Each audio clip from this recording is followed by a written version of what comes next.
El 40% de los varones que tienen crecimiento prostático tienen concomitantemente vejiga hiperactiva, eso que nos llama a cada rato a ir al baño. Todas las redes sociales, inclusive habían médicos hablando sobre las famosas 21 eyaculaciones para prevenir el cáncer. Y eso es un fake en realidad.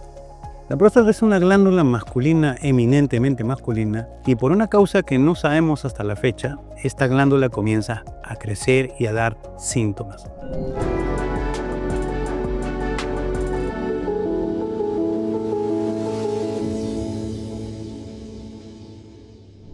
¿Qué tal? Bienvenidos a Tu Salud en Cayetano. La próstata es una glándula importante en la anatomía masculina. Tiene unas funciones muy específicas, pero usted se ha puesto a pensar qué pasaría si se malogra, si no funciona. ¿Realmente esta glándula podríamos reemplazarla? ¿Se puede infectar? ¿Podría crecer? ¿O quizás hasta convertirse en una glándula con cáncer? El día de hoy vamos a hablar de este tema, todo cómo prevenir el cáncer de próstata, la hiperplasia prostática, las prostatitis con el doctor Luis Osaníbar. Él es urólogo y andrólogo. Así que empecemos el programa con esta pequeña revisión. Adelante. La próstata es una glándula pequeña pero fundamental en el sistema reproductivo masculino. Con el paso de los años puede aumentar de tamaño debido a cambios hormonales, lo que se conoce como hiperplasia prostática benigna, HPV. Esto puede generar síntomas molestos como dificultad para orinar, aumento de la frecuencia urinaria o sensación de vaciado incompleto. Sin embargo, algunos síntomas pueden confundirse con problemas más graves como el cáncer de próstata, por lo que es vital el despistaje con un urólogo a partir de los 50 años, o antes si hay antecedentes familiares. Bien, estamos de regreso. Esto es Tu Salud en Cayetano a través de Cayetano Más. Tenemos ahora al doctor Luis Osaníbar. Él es urólogo y andrólogo. Él nos va a responder todas las dudas que tenemos acerca de la próstata. ¿Cuándo crece? ¿Cuándo es bueno? ¿Cuándo es malo? ¿Hay tratamiento? ¿Qué hay que hacer? Estas preguntas las vamos a resolver el día de hoy. ¿Cómo estás, Lucho? ¿Qué tal? ¿Cómo estás? Bien, vamos a hablar de la próstata. Es algo que creo que todos estamos preocupados, sobre todo a cierta edad. Empecemos. ¿Qué es la próstata? ¿Para qué sirve? La próstata es una glándula masculina, eminentemente masculina, que crece cuando estamos en el útero de la mamita de un pequeño tamaño. Eso los médicos lo llamamos el periodo de organogénesis. Y no es hasta la pubertad que en el segundo estímulo de la testosterona crece también un poquitito. Sin embargo, con los años, y por una causa que no sabemos hasta la fecha, esta glándula comienza a crecer y a dar síntomas. La glándula viene del latín que significa ante, ¿no? O delante de, y es una suerte de protección que tenemos los varones contra las infecciones urinarias. Primero como una protección anatómica, porque va a constreñir la uretra prostática y va a evitar que las infecciones urinarias, como tú bien sabes que eres infectólogo, son ascendentes. En su mayoría va a evitar que las bacterias progresen. En segundo lugar, emite sustancias como el zinc que son protectoras contra la infección. Entonces la próstata es de gran utilidad para los varones. Adicionalmente a ello, secreta una sustancia que ha sido muy tanatizada. Esta sustancia se conoce como antígeno prostático específico, que es una proteína que existe dentro del semen y que licúa el semen facilitando el movimiento del espermatozoide para su encuentro con el óvulo en el tercio externo de la trompa de falopio. Ahora, la próstata no se sabe la causa por la cual a partir de los 40 a 50 años comienza a crecer. Se cree que tiene que ver mucho con la dihidrotestosterona. Como todos sabemos, la testosterona es un factor estimulante para el crecimiento y el desarrollo de los caracteres sexuales en los varones, pero también para la salud prostática. Es decir, la testosterona es buena para la próstata, ¿no? Pero a partir de los 45 o 50 años, un metabolito de la testosterona, la dihidrotestosterona, comienza a acumularse en la glándula. Y la característica de la dihidrotestosterona que es más potente para estimular el crecimiento de la próstata. Y es por eso que a partir de esa edad todos comenzamos a tener problemas para orinar. Mira, eso implica entonces que todos los varones estamos predispuestos a que crezca la próstata. Y no en todo va a crecer en la misma velocidad, ¿no? Y tampoco va a tener pues un desenlace fatal hacia algo diferente al crecimiento o hiperplasia. Existen muchas teorías, ¿no? Lo que se ha visto, por ejemplo, observacionalmente es que hay familias de prostáticos, digamos, ¿no? ya es heredo familiar, ¿no? Si tu papá o tu tío, tu hermano, los que vienen en tu línea familiar paterna tienen crecimiento prostático o incluso cáncer, tus chances son mayores. Claro. Si tu papi tuvo hiperplasia, la posibilidad de que tú tengas hiperplasia prostática es 1.5. Ahora, no a todos les va a crecer la próstata de la misma cantidad y el crecimiento prostático tampoco significa sintomatología, porque curiosamente nosotros encontramos próstatas muy voluminosas de 100, 150 centímetros cúbicos que son poco sintomáticas y por otro lado encontramos próstatas muy pequeñitas que son muy sintomáticas. O sea, no hay una relación directa entre el tamaño y agresividad. No hay una relación efectivamente directa entre el tamaño, la agresividad del síntoma e incluso se suma algo que muchos varones no conocen al prostático, el paciente que tiene problemas de próstata, es la vejiga hiperactiva, ¿no? El 40% de los varones que tienen crecimiento prostático tienen concomitantemente vejiga hiperactiva. ¿Y qué es la vejiga hiperactiva? Eso que nos llama a cada rato a ir al baño. Entonces se suma al problema de la próstata, problema de la vejiga hiperactiva, y se forma un conglomerado. De ahí la importancia de considerar siempre la sintomatología al momento de la evaluación del paciente. Yendo solamente en la parte que mencionaste sobre la testosterona, actualmente mucha gente va a los gimnasios y consume testosterona. ¿Eso también influye en el crecimiento? ¿Podría influir? Definitivamente el uso de testosterona debe estar regulado por el colegio médico, por DIGEMIT, si no me equivoco, pero también debe ser prescrito por un médico, ¿no? Para quien lo requiera. Para quien lo requiera, ¿no? Existe una condición que se llama hipogonadismo secundario, ¿no?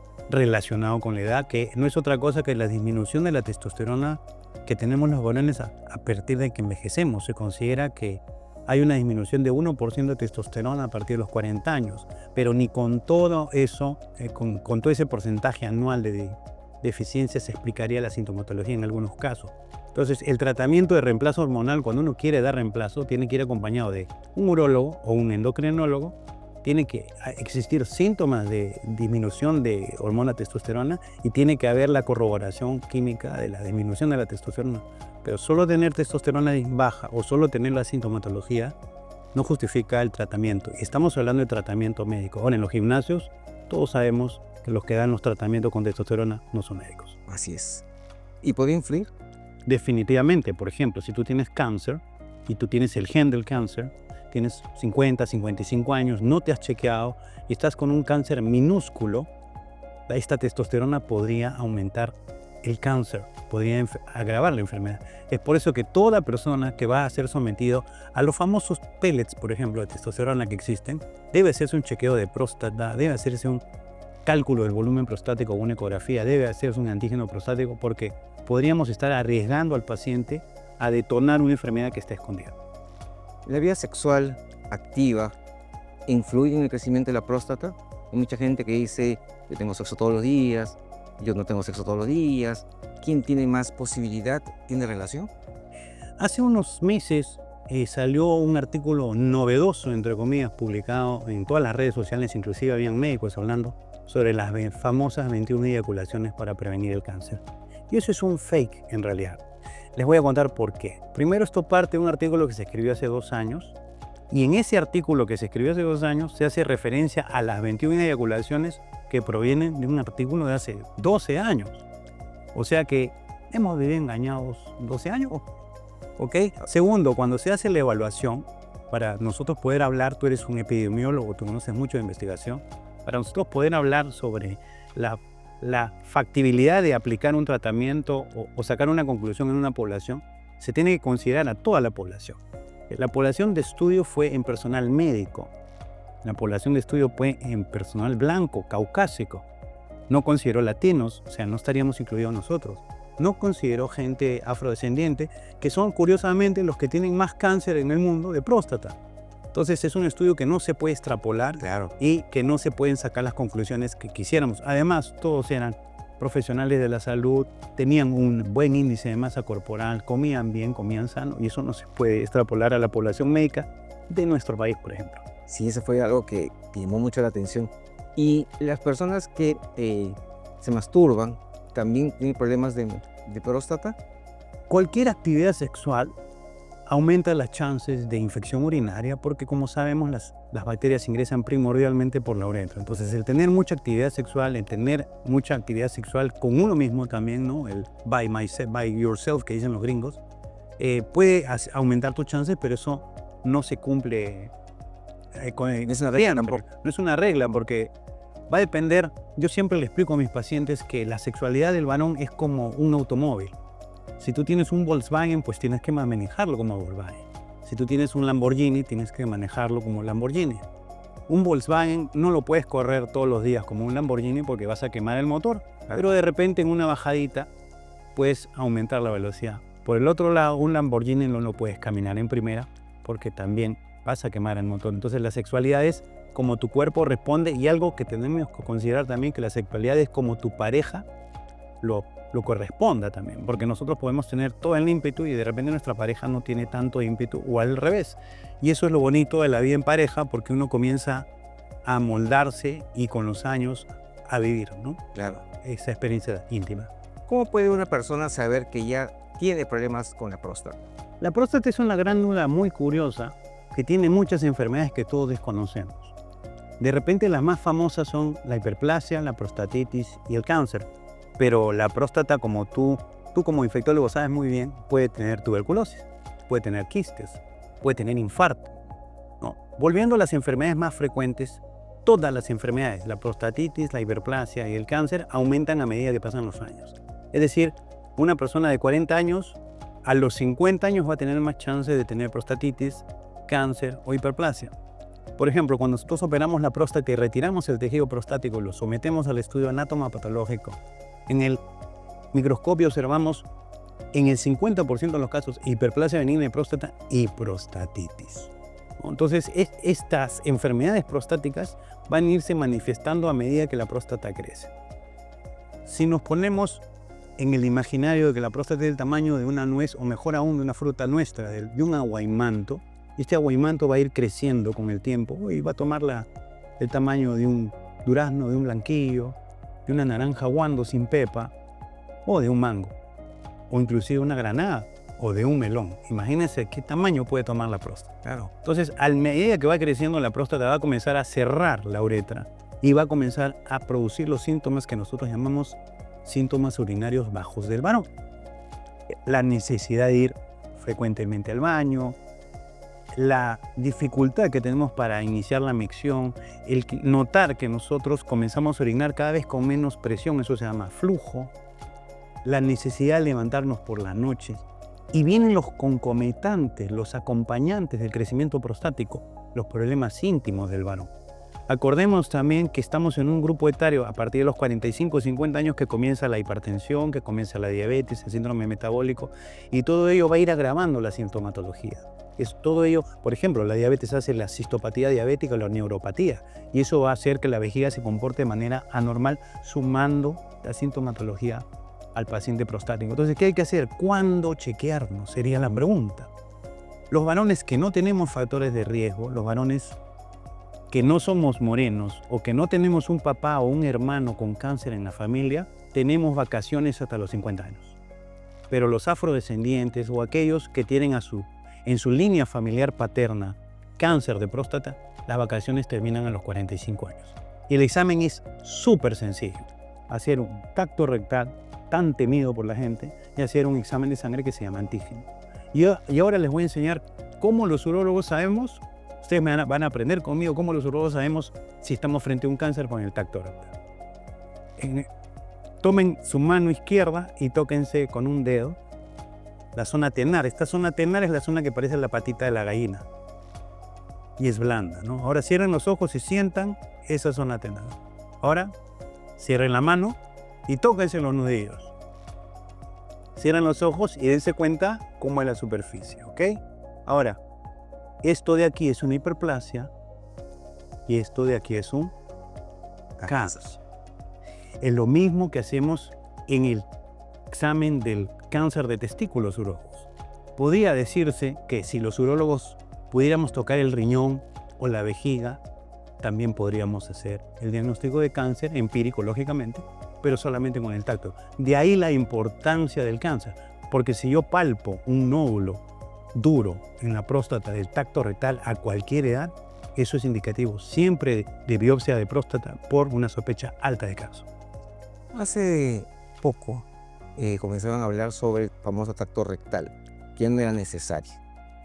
¿Eso es cierto? Eso es tan cierto como que le digamos al neumólogo que no ausculte al paciente y le escuche la neumonía, como le digamos al cirujano general que no palpe el abdomen para hacer el diagnóstico de una apendicitis. Como sabemos, probablemente la herramienta más potente que tenemos los médicos en el diagnóstico es la semiología. ¿Y qué es la semiología, Leslie? La interpretación es el arte de interpretar los signos y síntomas del paciente, y en esa interpretación no aparece ninguna máquina. Claro, es importantísimo tenerlo siempre presente. ¿Y la ecografía me ayuda? La ecografía es una herramienta que nos ayuda mucho, pero nos confunde mucho. La ecografía usualmente la utilizamos para, primero, medir el volumen de la próstata, ¿no? Segundo, medir la profundidad de la próstata, que es algo que mucha gente no conoce. ¿Cómo es la profundidad? La vejiga es una esfera y la próstata se encuentra en la base. Y a medida que la próstata va entrando dentro de la vejiga, eso es una protrusión. Existe una medida del índice de protrusión intraprostática hacia la vejiga. Y la literatura actual recomienda que los pacientes que tengan más de 1 centímetro de esa protrusión, el tratamiento medicamentoso ya no va a ser de tanta utilidad. Entonces eso comenzó a inclinar la balanza hacia la cirugía, por ejemplo. Entonces ahí la utilidad de la ecografía. ¿Qué más? La ecografía prostática nos puede dar imágenes de cáncer de vejiga, en algunos casos, de dilataciones del uréter, lo que se llama ureterocele, ¿no? De cálculos renales, ¿no? Pero nos confunde porque en ocasiones nos ponen el diagnóstico de prostatitis crónica en la ecografía y no se ajusta muchas veces a la realidad del paciente y no se corrobora con una tomografía, por ejemplo, que exista dicho cálculo prostático, ¿no? Entonces, a nosotros, en la gran mayoría de las veces, la ecografía es una herramienta de gran utilidad y hay un examen que la gente no conoce y que de repente deberíamos estimular a que la gente haga, y es la flujometría. Porque la flujometría, la uroflujometría, nos dice cuán lejos llega la micción, con qué flujo está orinando el paciente, y a menor flujo, lógicamente, más riesgo de retención y más riesgo de insuficiencia renal. Bueno, ya estamos viendo que cuando crece la próstata, esta hiperplasia de la próstata, comienza a bajar el chorro urinario. ¿Cómo me doy cuenta que tengo una prostatitis? La prostatitis es una irritación de la próstata, ¿no? Hay una confusión entre prostatitis e hiperplasia. La prostatitis es la irritación, la inflamación. Me da una amigdalitis, tomo mis medicamentos, mis sintomáticos, porque generalmente es viral, y la amígdala va a perder volumen y vamos a retornar a nuestra actividad diaria, vamos a hablar bien porque ya no tenemos disfonía, vamos a poder deglutir bien porque ya no tenemos dolor. Pero la glándula, la médula, se puede hipertrofiar, puede crecer, y cuando un tejido crece ya no disminuye. Ese es el crecimiento prostático, ¿no? Hacerlo un paralelo. Entonces, la prostatitis, digamos, es la enfermedad prostática del joven. Está relacionada a la actividad íntima, está relacionada a los varones de menos de 40 años, y probablemente sea el diagnóstico clínico más frecuente en la urología actualmente y más sobrediagnosticado también. La prostatitis tiene 4 tipos de prostatitis. La prostatitis aguda, que viene con deterioro del paciente, con fiebre, que es muy evidente. La prostatitis con bacterias, la aguda, y la prostatitis con bacterias, la crónica, ¿no? Que generalmente uno logra detectar la infección. Y la prostatitis más frecuente, la más famosa, la que hay más en todo el mundo, que es la prostatitis no bacteriana, prostatitis abacteriana, o también llamada dolor pélvico crónico del varón, que es una de las enfermedades más complejas que pueden existir, porque muchas personas la asocian a una infección y curiosamente en estos casos no se logra detectar la infección. Y ahí viene la pregunta: si yo no logro detectar una infección, ¿cuál es el papel del antibiótico en el tratamiento de la prostatitis crónica abacteriana? ¿Y qué parte del cuerpo te duele? ¿La parte de la pelvis? ¿La parte del perineo? El dolor prostático, entre comillas, es un dolor del piso pélvico, y como todos saben, el piso pélvico son los músculos que se encuentran dentro, ¿no? Junto al recto, los elevadores del ano, por ejemplo. Entonces esta zona se hipertrofia, esta zona aumenta su tono, está dura esta zona, y al tocar uno siente lo que denominamos puntos gatillos que hacen el diagnóstico miofacial. pero esos músculos al contracturarse se pueden ir por fuera del cuerpo y se van hacia el periné, se pueden ir al pubis, se pueden ir a la zona sacra, a la zona glútea. Una suerte de pañal muscular que se estimula y comienza a doler. Entonces no es incomún que el paciente joven de 30 a 40 años comience, por ejemplo, con una infección urinaria aguda y luego de 2-3 meses comience con alguna dificultad para orinar, pero con dolor perineal, dolor al sentarse, dolor al montar bicicleta, dolor poscoital, dolor durante la eyaculación. Y como son enfermedades crónicas, las enfermedades crónicas comienzan a alterar el psique y el paciente se vuelve ansioso, se estresa, se preocupa tanto que llega a exacerbar la sintomatología y a pensar de que esto va a ser un cáncer, de que esto va a terminar mal, ¿no? A rechazar los tratamientos, y eso se conoce psicológicamente como el fenómeno de catastrofización. Como puedes ver, Leslie, la enfermedad de la prostatitis bacteriana es bastante compleja. Y hablando ya de la tercera enfermedad más frecuente, que es el cáncer, lo vamos a detectar haciendo las pruebas de laboratorio y el examen clínico. En el cáncer tiene que venir Sherlock Holmes y sospechar si tienes o no cáncer. Esa es la diferencia. El paciente no hace el diagnóstico. Es más, los mismos médicos tienen muchas confusiones al respecto del cáncer de próstata. Es por eso que nadie sabe más de cáncer de próstata que un urólogo. Entonces, el urólogo tiene que evaluar al paciente a partir de los 50 años. ¿Cuándo sospechamos? Acuérdense de la manito, cuando el tacto rectal es como el nódulo de la mano, o cuando el antígeno prostático sube a valores de más de 3. Si tienes 5, tienes chance pequeña. Si tienes 10, tienes más chance. Si tienes 50, te estás llevando todos los bolos, ¿no? Y si tienes 500, te sacaste la tinca. Claro. O sea, tienes cáncer. ¿Y pero no sabemos hasta que no hagamos la biopsia. Y hay rangos de edad. ¿Desde qué edad hasta qué edad se recomienda el antígeno? Desde los 50 hasta los 75 aproximadamente. Y después de los 75, ¿qué hacemos por los pacientes? El cáncer a partir de los 75 años avanza tan lento que ya las asociaciones internacionales no recomiendan el screening de cáncer con antígeno prostático, y de presentarse la enfermedad se da tratamiento de acompañamiento porque va a progresar lentamente y el paciente no va a fallecer de cáncer de próstata, sino con cáncer de pene. Es bastante frecuente cuando sales con los amigos, están tomando sus tragos, que alguien se pare y vaya al baño cada rato y lo fastidia la próstata. ¿Eso es un aviso que algo está pasando con la próstata? Justamente tiene que ver con las dos patologías, con la próstata y con la vejiga hiperactiva. En ambos casos se ha demostrado que el alcohol es un irritante de la vía urinaria. Es más, existe una patología que se llama cistitis intersticial, donde los alimentos afectan la sintomatología de la paciente mujer, preferentemente. Entonces uno va quitando los alimentos para detectar, por ejemplo, el curry. Me produce ganas de orinar, pues sustituyes el curry por otro alimento. Entonces, uno va, en este caso se ha demostrado que es un alimento que directamente irrita la vejiga. Y se asume que el alcohol, además nosotros sabemos que es un diurético, va a potenciar el efecto en la vejiga, en la próstata. El paciente que ya posiblemente esté teniendo, un paciente de 40, 50 años, posiblemente ya esté teniendo síntomas muy leves, con el alcohol se potencian esos síntomas y los amigotes pues le dicen, estás con la próstata, ¿no? Date una vuelta por el urólogo, cuando probablemente los amigotes también en 1 o 2 años estén en el mismo consultorio del urólogo. Claro, hay que sacarse en grupo. En grupo, sí.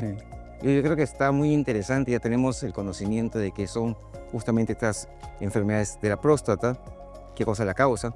Yo creo que vamos a hablar sobre el tratamiento en otro programa porque ya el programa de hoy día ha llegado a su fin. No se pierdan el próximo miércoles a esta misma hora. Seguiremos conversando con el doctor Luis Usaníbar y veremos cómo tratamos los problemas de la próstata. Esto fue todo por el día de hoy. Somos Tu Salud en Cayetano. Nos vemos.